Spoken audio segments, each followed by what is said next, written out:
Hello everyone, good afternoon, welcome back to let's class. I hope आप सभी अच्छे होंगे।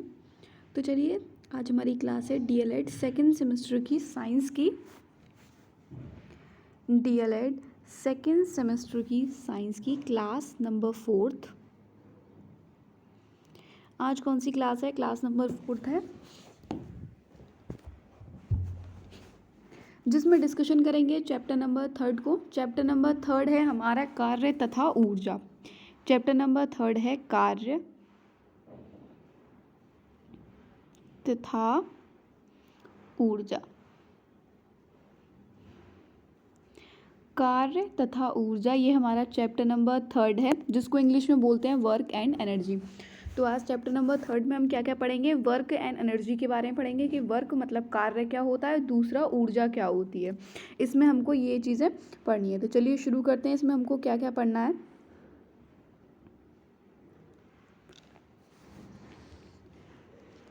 सबसे पहले पढ़ते हैं कार्य। आखिर कार्य क्या होता है? भौतिकी में कार्य मतलब, भौतिकी को क्या बोलते हैं इंग्लिश में? फिजिक्स। फिजिक्स में जो कार्य है मतलब वर्क होना तब माना जाता है जब किसी वस्तु पर कोई बल लगाने से वह वस्तु बल की दिशा में कुछ विस्थापित हो। मतलब फिजिक्स में, भौतिकी में कार्य होना तब मानते हैं जब कोई वस्तु पर कोई बल लगाने से, मतलब कोई वस्तु है उस पर बल लगाने से वह वस्तु बल की दिशा में कुछ विस्थापित, मतलब कुछ उसमें चेंजेस आए, कुछ डिस्टेंस ले, वो कुछ चले आगे की ओर पे। तो जब किसी वस्तु पर कोई बल लगाने से वह वस्तु बल की दिशा में कुछ क्या हो, विस्थापित हो। दूसरे शब्दों में ये कह सकते हैं कोई बल लगाने से बल की दिशा में वस्तु का विस्थापन हो तो कहते हैं कि बल ने क्या किया है, कार्य किया है। कार्य भौतिकी की सबसे महत्वपूर्ण राशियों में से एक होती है। कार्य करने की दर को क्या कहते हैं, शक्ति कहते हैं। मतलब पावर जो होती है वो क्या बोलते हैं, कार्य करने की दर को क्या कहा जाता है, शक्ति कहा जाता है। और कार्य करने या कराने से वस्तुओं की ऊर्जा में क्या होता है, परिवर्तन होता है। सबसे पहली बात, कार्य होता क्या है, मतलब जब किसी वस्तु पर कोई बल लगाया जाता है तो बल लगाने से वह वस्तु बल की दिशा में क्या होती है, कुछ विस्थापित हो, उसको क्या कहा जाता है, बल, वर्क कहा जाता है, मतलब कार्य कहते हैं। कोई वस्तु है, किसी वस्तु पर मतलब आपने कोई फोर्स को मतलब क्या, मतलब कोई आपने बल लगाया और वह वस्तु बल की दिशा, मतलब जो आपने जैसे बल लगाया है इस बल की दिशा में क्या, मतलब डिस्टेंस मतलब दूरी, मतलब डी डिस्टेंस दूरी क्या हो, विस्थापित हो जाए तो किया गया कार्य जो होता है वो क्या होता है, work is equal to force upon into distance. Work is equal to क्या होता है, ये फॉर्मूला होता है वर्क का। कार्य इज इक्वल टू, मतलब जहाँ आपने जो कार्य किसके बराबर होता है, बल गुणा विस्थापन के, किसके, बल गुणा विस्थापन के। तो इसको ऐसे लिख सकते हैं कि इसका जो फॉर्मूला क्या होता है, W is equal to FD, मतलब वर्क इज इक्वल टू क्या होता है, फोर्स इंटू डिस्टेंस। ठीक है। और जहाँ पर F को क्या बोलते हैं, F जहाँ पर होता है बल, और S जो उसने उसे बीच में, मान लीजिए ये कोई एक ऑब्जेक्ट है, कोई वस्तु है, यहाँ पे क्या रखी हुई है, ये बॉल है, ये कोई वस्तु है। जब आपने इस पे क्या लगाया, धक्का लगाया, क्या लगाया, जब आपने इसको अपनी तरफ खींचा या धक्का लगाया तो ये अपनी जगह से थोड़ी सी हिली, दूसरी जगह पे पहुंची धक्का लगाने की वजह से। तो जो उसने जो डिस्टेंस कवर किया है, ये क्या किया है, ये क्या होगा, इसका D होगा। फोर्स मतलब जिस ताकत से आपने लगाई वो क्या होगी, आपकी F, और जो कार्य निकल कर आएगा वो क्या आएगा, W is equal to F into D. कार्य कैसे निकालेंगे, W is equal to F into D के जरिए हम इसको कार्य को निकाल सकते हैं। कार्य का मात्रक क्या होता है, मतलब कार्य की मात्रक क्या होता है, वो होता है जूल। कार्य का मात्रक क्या है, जूल होता है। और इसे संक्षेप में J से निरूपित, मतलब इसको हम J से लिखते हैं। इसको निरूपित कैसे किया जाता है, J से निरूपित किया जाता है। और 1 जूल, मतलब 1 जूल किसके बराबर होता है,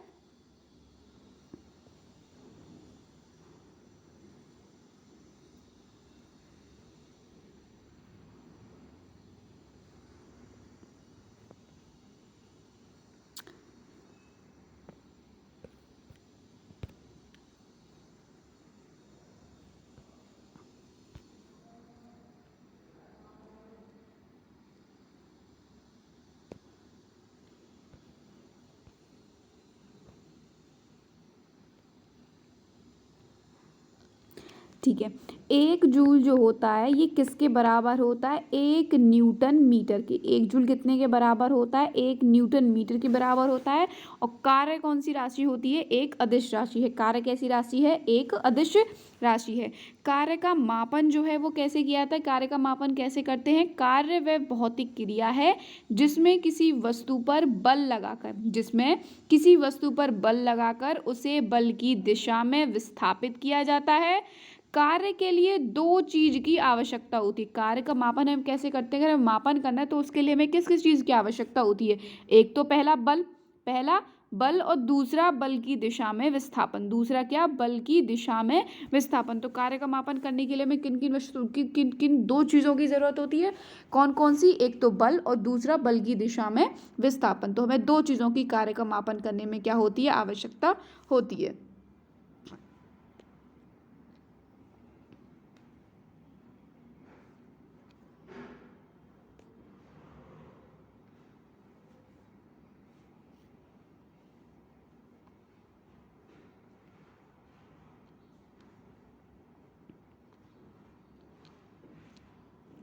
और कार्य होता क्या है? बल गुणा बल की दिशा में विस्थापन। कार्य क्या होता है? कार्य इज इक्वल टू कार्य किसके बराबर होता है? बल इंटू बल की दिशा में विस्थापन।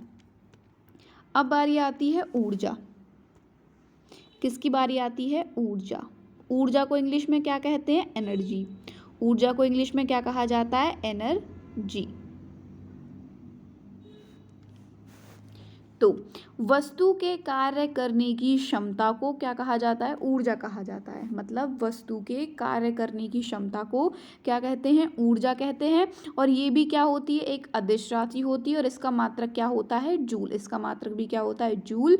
किसी वस्तु द्वारा किए गए कार्य का कुल योग, मतलब कोई वस्तु है उसके द्वारा किए गए कार्य का कुल योग क्या होता है? ऊर्जा होता है।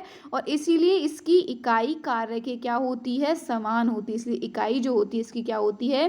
कार्य के समान होती है। तो ऊर्जा क्या होती है? वस्तु के कार्य करने की क्षमता को क्या कहा जाता है? ऊर्जा, मतलब एनर्जी कहते हैं।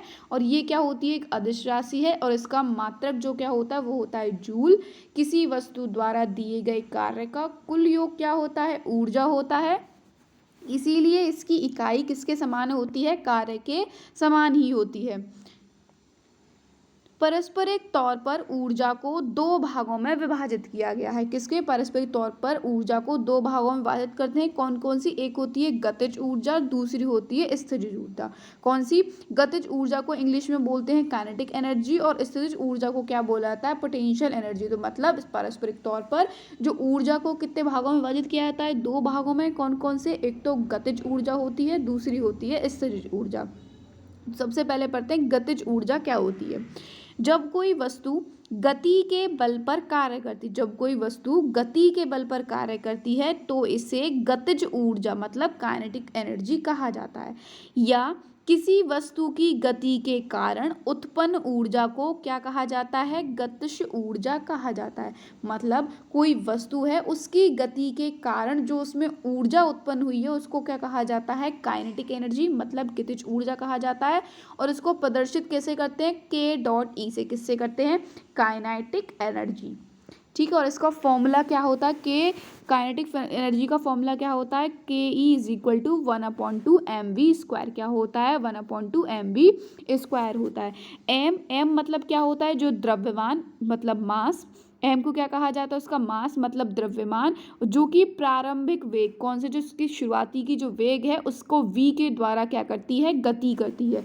जो कि प्रारंभिक वेग v के द्वारा गति करती है। तो जो हमारी गतिज ऊर्जा होती है वो कौन सी होती है? जब कोई वस्तु गति के बल पर कार्य करती है तो इसे गतिज ऊर्जा कहा जाता है।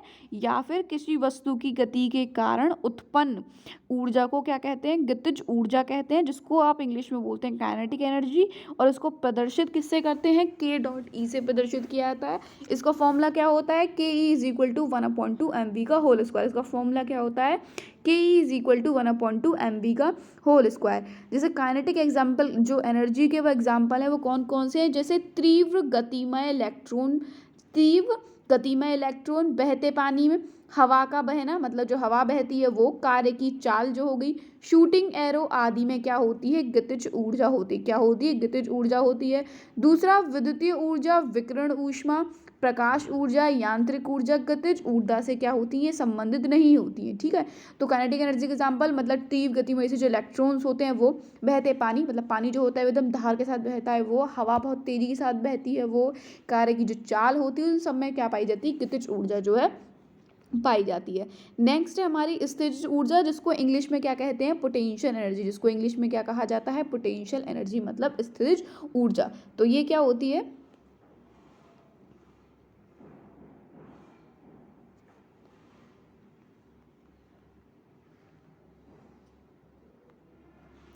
इसकी परिभाषा क्या है कि जब कोई वस्तु अपनी स्थिति या विन्यास के बल पर कार्य करती है तो इसे वस्तु की स्थितिज ऊर्जा कहा जाता है।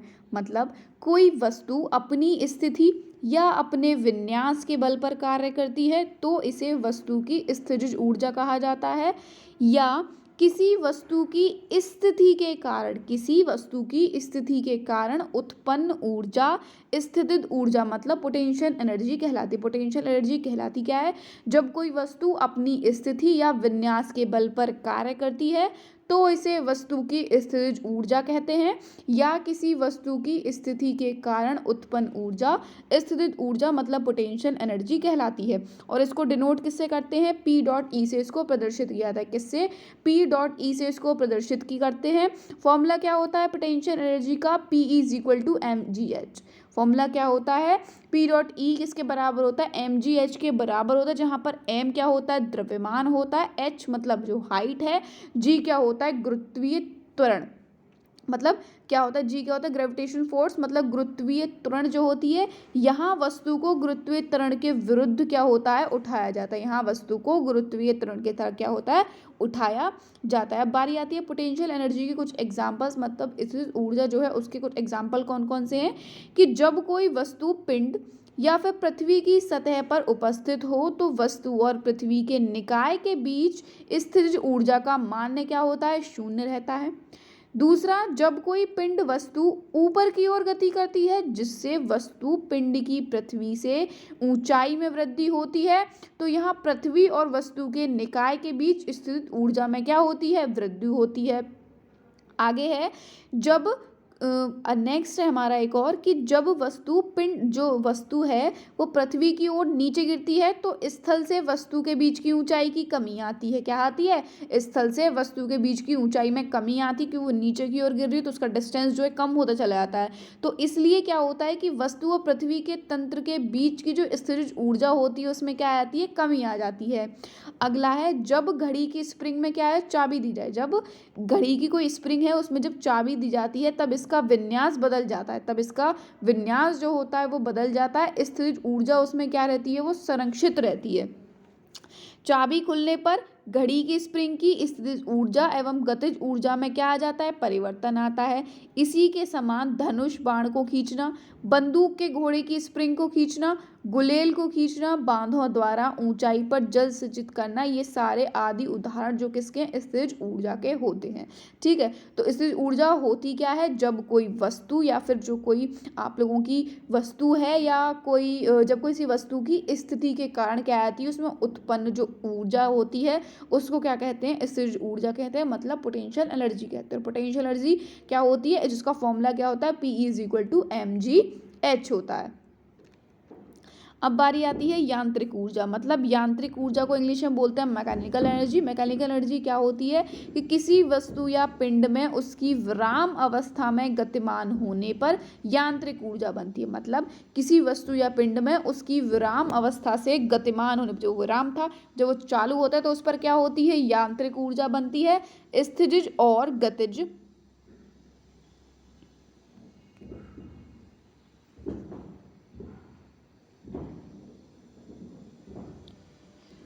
स्थितिज और गतिज ऊर्जा का योग क्या होता है? यांत्रिक एनर्जी, मतलब यांत्रिक ऊर्जा मतलब मैकेनिकल एनर्जी कहलाता है। उदाहरण के लिए तौर पर कोई मशीन है, कोई कार्य करती है तो उस पर क्या होती है? यांत्रिक ऊर्जा पैदा होती है। क्या होती है? जब कोई मशीन है, कोई वो कार्य करती है तो क्या होती है? उसके अंदर यांत्रिक ऊर्जा पैदा होती है। और मैकेनिकल एनर्जी को potential energy plus kinetic energy भी क्या कह सकते हैं कि जो इनका योग होता है वो किसके बराबर होता है? मैकेनिकल एनर्जी के बराबर ही होता है।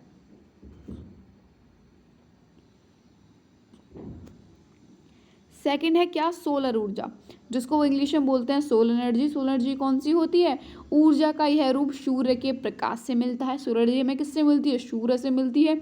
और तीसरा है परमाणु ऊर्जा। परमाणु ऊर्जा मतलब एटॉमिक एनर्जी। ये क्या होती है कि नाभिकीय संलयन और विघटन के कारण परमाणु ऊर्जा उत्पन्न होती है और उनकी रासायनिक एनर्जी एटॉमिक एनर्जी में क्या होती है? चेंज होती रहती है। मतलब नाभिकीय संलयन और विघटन के कारण परमाणु ऊर्जा उत्पन्न होती है और उनकी रासायनिक एनर्जी एटॉमिक एनर्जी में क्या होती रहती है? वो चेंज होती रहती है। चौथी है रासायनिक ऊर्जा। चौथी है कौन सी? रासायनिक ऊर्जा मतलब केमिकल एनर्जी।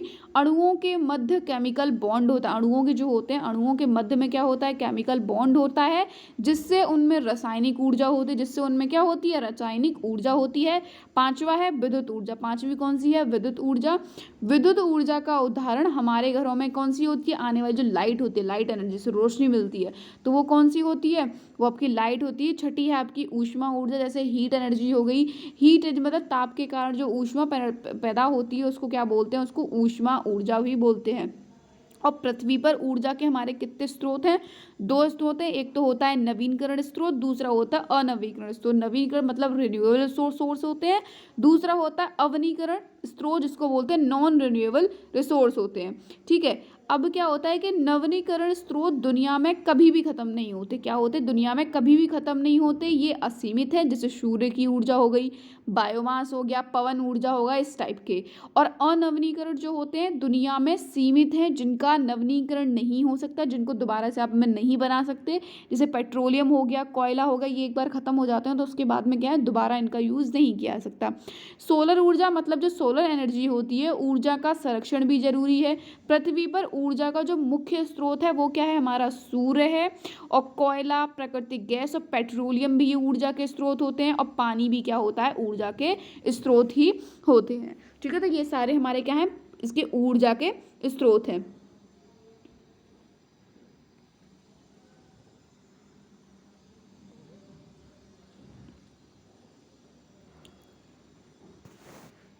ऊर्जा की आवश्यकता हर जगह है, चाहे विद्युत ऊर्जा हो या यांत्रिक ऊर्जा, हर जगह क्या होती है? उपयोग होती है। विद्युत ऊर्जा के कारण मशीनरी चलती है और हमारे घर पर क्या होती है? बिजली आती है।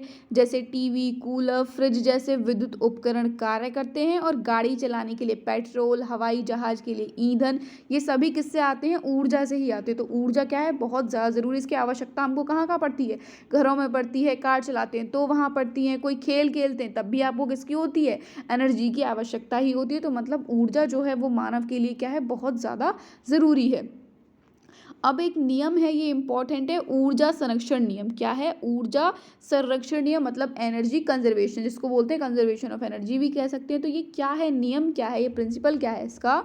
कि ऊर्जा प्रवस्था के संरक्षण नियम में ऊर्जा को ना तो उत्पन्न किया जा सकता है और ना ही क्या किया जा सकता है? नष्ट। मतलब कंजर्वेशन ऑफ एनर्जी क्या होती है कि जो ऊर्जा होती है ना तो आप उसको खत्म कर सकते हो और ना तो उसको आप खत्म कर सकते हो, ना ही उसको ऊर्जा को क्या कर सकते हैं? बना सकते हैं, ना ही उसको नष्ट किया जा सकता है। ये केवल एक रूप से दूसरे रूप में क्या होती रहती है? परिवर्तन मतलब ट्रांसफर होती रहती है। ठीक है। किसी तंत्र की कुल ऊर्जा सदैव क्या होती है? वो नियत रहती है। इसे ही क्या कहा जाता है? ऊर्जा संरक्षण मतलब लॉ ऑफ कंजर्वेशन एनर्जी जो है कहा जाता है। ठीक है। जैसे एग्जाम्पल में आप ले लीजिए कि ऊर्जा को एक रूप से दूसरे रूप में स्थित ऊर्जा से गतिज ऊर्जा में या गतिज ऊर्जा से आप स्थित ऊर्जा में परिवर्तन किया जा सकता है। ठीक है। जैसे चुंबकीय ऊर्जा हो गई, रासायनिक ऊर्जा हो गई, नाभिकीय ऊर्जा हो गई एवं स्थिर वैद्युत ऊर्जा आदि सभी स्थित ऊर्जा के क्या होती हैं? रूप में ही होती हैं। बारी आती है यांत्रिक ऊर्जा। देखिए क्या होती है यांत्रिक ऊर्जा? क्या होती है कि स्थित ऊर्जा या गतिज ऊर्जा का योग मैंने बताया था। यांत्रिक ऊर्जा मतलब मैकेनिकल एनर्जी होती है, या किसी वस्तु की स्थित ऊर्जा और गतिज ऊर्जा के द्वारा उत्पन्न ऊर्जा यांत्रिक ऊर्जा कहलाती है। क्या कहलाती है? यांत्रिक ऊर्जा कहलाती है।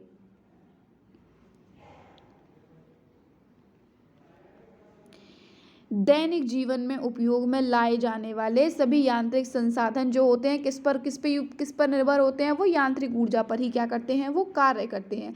बारी आती है कुछ आंतरिक रूपांतरण के उदाहरण, मतलब ऊर्जा के आंतरिक रूपांतरण के जो उदाहरण हैं वो कौन कौन से। जैसे फॉर एग्जाम्पल आप ले लीजिए कि जब हाथों को रगड़ा जाता है तब यांत्रिक ऊर्जा घर्षण के द्वारा किसने बदल जाती है, वो ऊष्मा ऊर्जा में बदल, मतलब जब आप हाथों को रगड़ते हैं तब यांत्रिक ऊर्जा, मतलब आप कोई कार्य कर रहे हैं तो उसकी, तो क्या कर रहे हैं कि वो जो यांत्रिक ऊर्जा है वो किसमें बदल जाती है, घर्षण के द्वारा ऊष्मा ऊर्जा में बदल जाती है। दूसरा है जब दो पत्थरों को टकराया जाता है तब यांत्रिक ऊर्जा किसमें बदल जाती है, प्रकाश में, और ऊष्मा ऊर्जा में परिवर्तन हो जाती है, क्योंकि पत्थर टकराने से पत्थर डल जाते हैं। तीसरा है कि पत्थरों को काटने पीसने के लिए आरी का प्रयोग करने पर यांत्रिक ऊर्जा किसमें, ऊष्मा, प्रकाश और ध्वनि में क्या हो जाती है, परिवर्तित हो जाती है। जी, जब काटते हैं तो उससे आवाज़ भी होती है और चिंगारी से वो छोड़ते हैं तो ऊष्मा, प्रकाश और ध्वनि में परिवर्तित हो जाती है। अगला है जब ब्रेकों का प्रयोग गतिशील पहियों के विरुद्ध किया जाता है तब यांत्रिक ऊर्जा ऊष्मा ऊर्जा में बदल जाती है। अगला है जब धनुष को बाण से आप खींचते हैं तो यांत्रिक ऊर्जा स्थितिज ऊर्जा में बदल जाती है, वह बाण के छूटने पर इसकी स्थित ऊर्जा गतिज ऊर्जा में क्या हो जाती है, रूपांतरित हो जाती है। अगला है कि जब बांधों में पानी में स्थित ऊर्जा होती है, जब जल को मुक्त किया जाता है तब बहते मुक्त जल में गतिज ऊर्जा होती है और बहते हुए पानी की गतिज ऊर्जा टरबाइन की पत्तियों को घुमाने से यांत्रिक ऊर्जा में क्या हो जाती है, वो परिवर्तित हो जाती है। टरबाइन की यांत्रिक ऊर्जा को डायनेमो विद्युत ऊर्जा में बदल देता है। टरबाइन की जो यांत्रिक ऊर्जा होती है उसको डायनेमो होता है, वो विद्युत ऊर्जा में जो है बदल देता है। अगला है टॉर्च के स्विच को जब आप ऑन करते हैं तो रासायनिक ऊर्जा विद्युत ऊर्जा में बदल जाती है और इस विद्युत ऊर्जा का प्रभाव तंतु के माध्यम से होने से यह ऊष्मा और प्रकाश ऊर्जा में क्या हो जाती है, बदल जाती है। अगला है जब विद्युत ऊर्जा में विद्युत चुंबकीय परिवर्तन चुंबकीय ऊर्जा में होता है। नेक्स्ट है विद्युत ऊर्जा का जो प्रभाव होता है वो विद्युत मोटर या फिर पंखे के द्वारा होने से यांत्रिक ऊर्जा में परिवर्तन हो जाती है और जिसमें कुछ अंश ऊष्मा रूपमा में क्या हो जाता है, वो परिवर्तित हो जाता है। तो ये सारे एग्जाम्पल्स जो है हमने पढ़ लिए। नेक्स्ट है एक और चीज़ जो इसमें इंपॉर्टेंट है, जैसे फॉर एग्जाम्पल ध्वनि ऊर्जा का प्रभाव स्पीकर द्वारा होने पर यह ध्वनि ऊर्जा में परिवर्तित हो जाती है। अगला है विद्युतीय हीटर मतलब ओवन गीजर में विद्युतीय ऊर्जा ऊष्मा ऊर्जा में परिवर्तित हो जाती है। नेक्स्ट है भाप इंजन में जो भाप की ऊष्मा जो ऊर्जा यांत्रिक ऊर्जा में परिवर्तन हो जाती है। विद्युत जनरेटर होते हैं उसमें यांत्रिक ऊर्जा किस में बदल जाती है, विद्युत ऊर्जा में क्या हो जाती है, परिवर्तित हो जाती है। ये कुछ इंटरनल एग्जाम्पल हैं, मतलब जो इंटरनल एग्जाम्पल हैं इनको भी कर सकते हैं। आगे पढ़ाते हैं। आगे जो मेन है ये है एक पावर का टॉपिक। इससे लास्ट टाइम भी क्वेश्चंस जो है पूछे गए थे 2021 में कि आखिर पावर क्या होती है। ठीक है, 2021 में ये यहाँ से इसको पूछा गया था। क्या है कि इसकी परिभाषा क्या होती है कि कार्य करने की दर या ऊर्जा रूपांतरण की दर को क्या कहते हैं, शक्ति मतलब पावर कहते हैं। क्या कहते हैं, कार्य करने की दर या ऊर्जा रूपांतरण की दर की शक्ति को क्या कहा जाता है, शक्ति या फिर पावर कहा जाता है। ठीक है, तो यदि कोई अभिकर्ता टी समय में, किसमें, टी समय में W मतलब कार्य करता है तो शक्ति का मान क्या होता है, जैसे P हो गया, P मतलब जहाँ पर आपकी पावर होती है और W मतलब वर्क और T मतलब समय। तो पावर क्या होती है कि P is equal to WT होती है, मतलब, और शक्ति का मात्रा क्या होता है हमको पता है, वॉट है, ये पूछा गया और इसका प्रतीक क्या होता है, W होता है। और यह मात्रक जैम वॉट के समान में रखा गया है। 1 वॉट किसके बराबर होता है, 1 जूल पर सेकंड के बराबर होता है। और 1 हॉर्स पावर, ये इंपॉर्टेंट है, ये पिछले बार पूछा गया था कि 1 हॉर्स पावर कितने के बराबर होता है, 746 वॉट के बराबर होता है। कितने के बराबर होता है, 746 वॉट के बराबर होता है। ऊर्जा स्थानांतरण की उच्च दरों को किलोवाट में व्यक्त करते हैं, जैसे 1 किलोवाट किसके बराबर होता है, 1000 वाट के बराबर होता है। जूल में ऊर्जा का बहुत छोटा मात्रक है, इसीलिए हम ऊर्जा का एक बड़ा मात्रक उपयोग में लाते हैं जिसे किलोवाट कहते हैं। क्या कहते हैं, किलोवाट आवर कहते हैं। इस प्रकार 1 किलोवाट घंटा ऊर्जा की वह मात्रा है जो 1 किलोवाट के किसी स्रोत को 1 घंटे तक उपयोग करने में क्या होती है, वह मतलब खर्च होती है।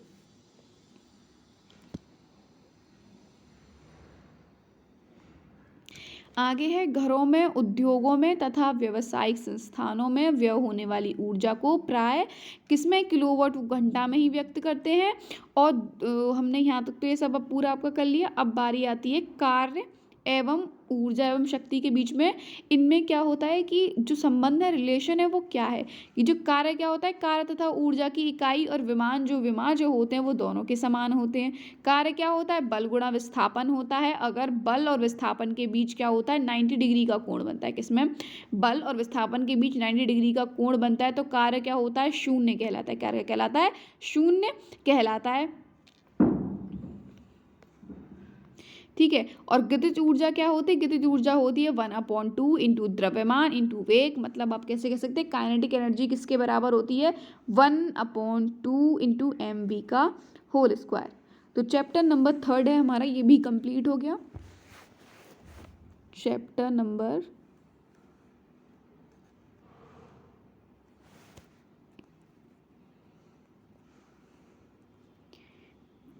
3 हमारा फिजिक्स का कंप्लीट हो गया। फिजिक्स का एक चैप्टर और बचा है बस, सो फिजिक्स हमारी कंप्लीट हो जाएगी। तो मिलते हैं आप लोगों की नेक्स्ट क्लास में। तो कोई डाउट है, कोई चीज़ नहीं समझ में आई हो तो आप लोग मुझे जीमेल कर सकते हैं। जीमेल है letslearn183@gmail.com। टेलीग्राम पे कनेक्ट नहीं है तो टेलीग्राम पे कनेक्ट है। टेलीग्राम चैनल का नाम है लेट्स लर्न क्लास।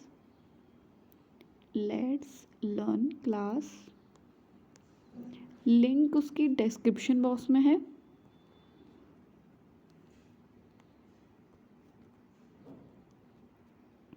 पीडीएफ है वो जो टेलीग्राम चैनल पे मिल जाएगी। पीडीएफ जो क्लास ख़त्म होने के बाद में टेलीग्राम चैनल पे मिलती है।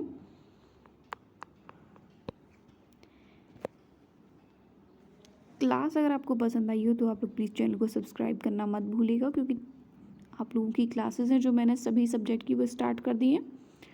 तो अपने फ्रेंड्स में, अपने ग्रुप में जो क्लासेस को शेयर करना मत भूलिएगा। तो चलिए मिलते हैं आप लोगों की नेक्स्ट क्लास में। Thank you for the watching.